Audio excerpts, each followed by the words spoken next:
কুমিল্লায় সাবেক প্রধানমন্ত্রী ও বিএনপির চেয়ারপারসন বেগম খালেদা জিয়ার দ্রুত আরোগ্য ও রোগমুক্তি কামনায় কোরআন খতম ও দোয়া মাহফিল অনুষ্ঠিত হয়েছে। বাংলাদেশ জাতীয়তাবাদী দল বিএনপির চেয়ারপারসনের উপদেষ্টা ও সাবেক সংসদ সদস্য কুমিল্লা ৬ আসনের মনোনয়ন প্রত্যাশী হাজী আমিনুর রশিদ ইয়াসিনের উদ্যোগে শনিবার বিকেলে নগরীর কান্দিরপাড়স্থ দলীয় কার্যালয়ে এ দোয়ার আয়োজন করা হয়।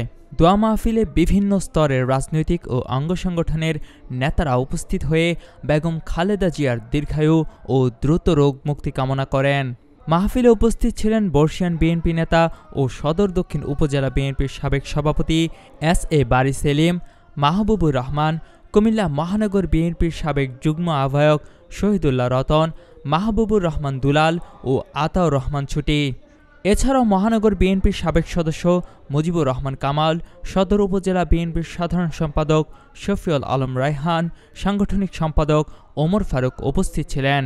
অনুষ্ঠানে অন্যান্যদের মধ্যে আরও উপস্থিত ছিলেন জেলার স্বেচ্ছাসেবক দলের আহ্বায়ক সৈয়দ মেরাজ, মহানগর স্বেচ্ছাসেবক দলের আহ্বায়ক আমিরুল পাশা সিদ্দিকী রাকিব, জেলা যুবদলের সদস্য সচিব ফরিদ উদ্দিন শিবলু, সাধারণ সম্পাদক ইমদাদুল হক ধীমানসহ বিপুল সংখ্যক নেতাকর্মী।